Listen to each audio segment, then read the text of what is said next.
bonjour à tous. C'est avec un grand plaisir que je vous retrouve pour un nouveau journal sur 8 Mont-Blanc.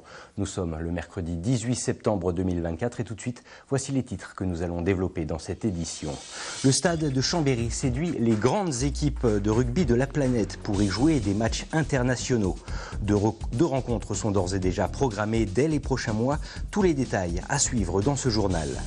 Puis en Savoie toujours, le comité départemental handisport organisait ce jour un événement pour démocratiser leurs différentes disciplines sportives. Une cause qui a rassemblé de nombreux sportifs volontaires et engagés. Tous les détails dans quelques minutes. Mais avant de développer ces titres, un mot pour évoquer la mort de Christophe Borg, maire de la commune de Pontcharrat, en Isère, à l'âge de 56 ans. Élu depuis 2014 de la commune du Grésivaudan, ce policier de profession s'est éteint ce mardi 17 septembre. Un hommage lui sera rendu lors du prochain conseil municipal. Dans le reste de l'actualité, en Savoie, un an seulement après sa réouverture, le Chambéry Savoie Stadium se prépare donc à accueillir 2 rendez-vous d'envergure.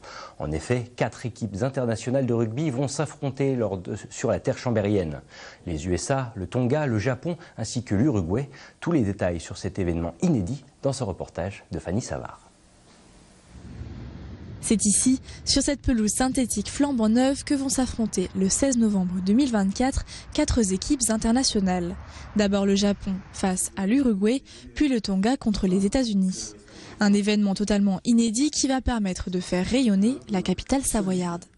C'est totalement exceptionnel, c'est incroyable, ça va être une grande fête du sport et du sport international, puisqu'on va avoir la chance d'accueillir 4 nations du rugby, dont des équipes qui sont dans le top 10, c'est-à-dire dans les meilleures équipes du monde, qui vont jouer dans un chef-lieu de département, non pas dans une grande capitale.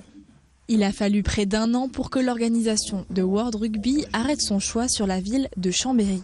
Son stade, qui a connu d'importants travaux durant 36 mois et qui a rouvert en octobre dernier, figurait parmi les atouts du dossier. La capacité ici, c'est magnifique, 5000 plus ou moins, c'est top.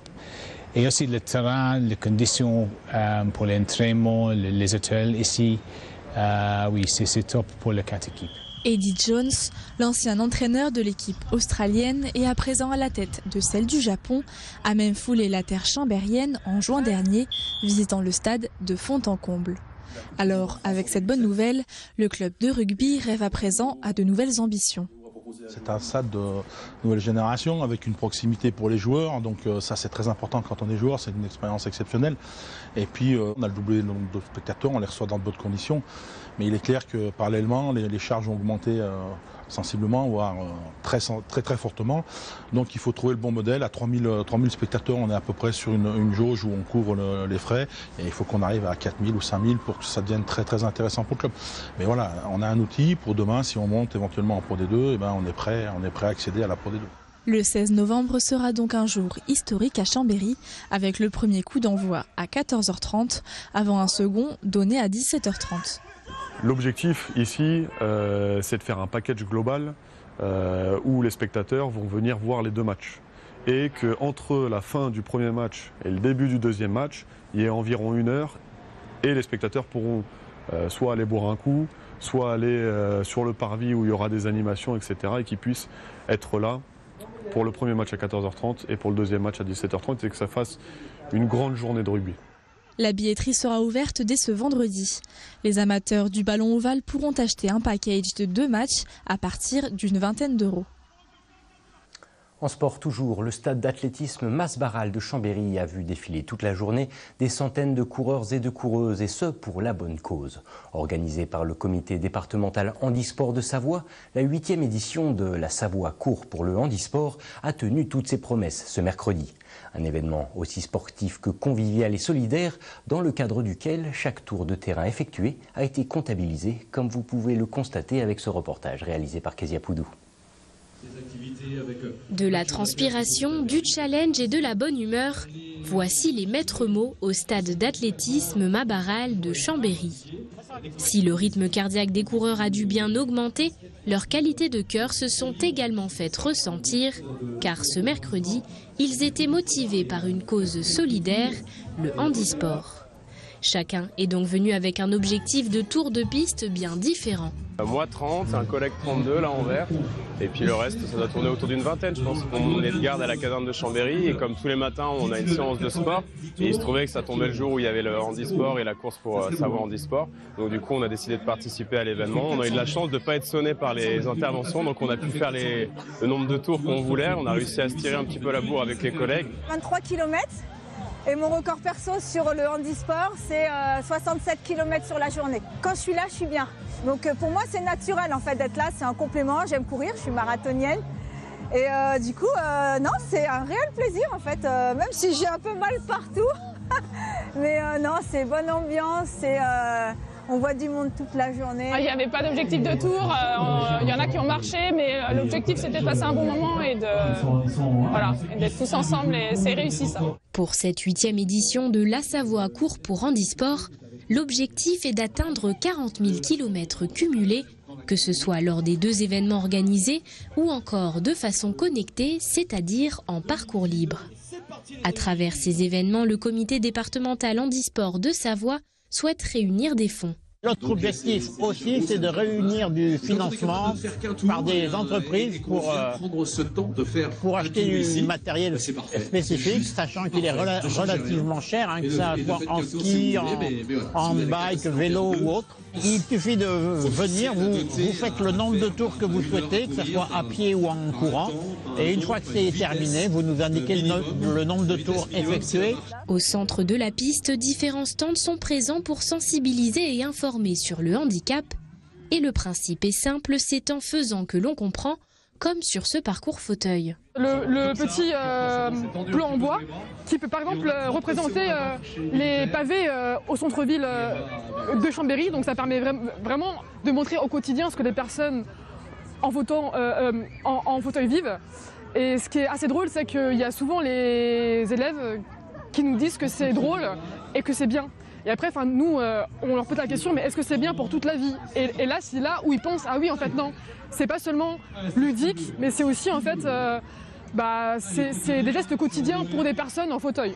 Une seconde journée comme celle-ci est organisée le mercredi 25 septembre au stade olympique d'Albertville, date à laquelle seront révélés le total des kilomètres effectués.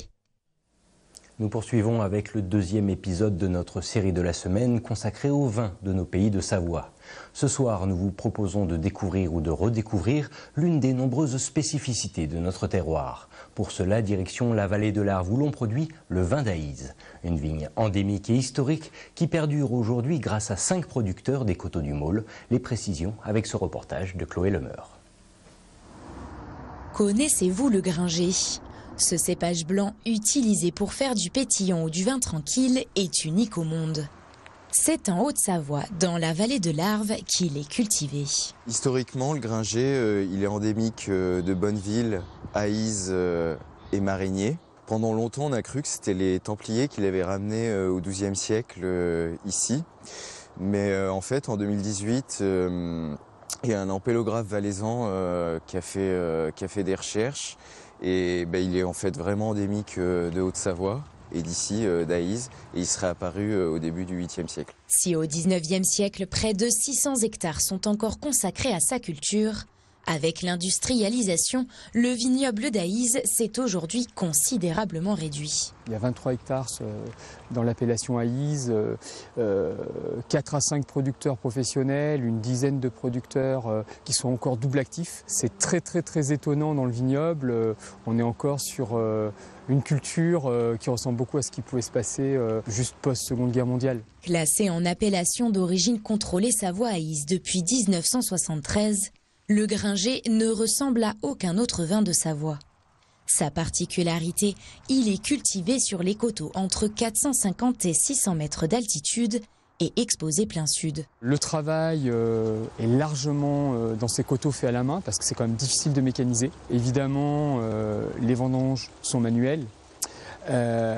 Au cours de l'année, c'est du travail qui se fait à la débroussailleuse. On emploie aussi beaucoup de monde pour faire les travaux en verre. Donc c'est une activité ici, on est sur un vignoble de montagne et donc l'intensité travaillistique est assez importante. Cette situation géographique lui permet d'ailleurs de se distinguer aussi sur le plan gustatif grâce aux herbes de montagne. L'hysope, la camomille, la gentiane. La réglisse, et c'est ce qui amène en fait une expression très fraîche dans le granger, parce que le granger c'est pas un cépage qui est très acide, et là la fraîcheur elle n'est pas construite sur l'acidité, mais elle est plutôt construite sur les amers et sur cette articulation du racinaire, du floral et du végétal. Chaque année, la production de ce vin blanc est presque confidentielle, avec en moyenne 30 000 bouteilles par an pour le domaine du Granger. À consommer avec modération, bien entendu. Voilà ce qui conclut ce journal de la rédaction. Merci à tous de votre fidélité à l'info sur 8 Mont Blanc. Dans un instant, Thierry Paul me prend la suite avec son traditionnel bulletin météo. Et quant au retour des news sur notre antenne, c'est pour demain, jeudi, à partir de 18 h. Une édition au cours de laquelle j'accueillerai d'ailleurs Oriane Aymar, alpiniste et conférencière. Elle reviendra notamment sur la sortie de son film qui relate son ascension de l'Everest en mai 2023. Un documentaire à découvrir dès demain sur notre antenne. En attendant, je vous souhaite une belle soirée sur 8 Mont Blanc. À bientôt.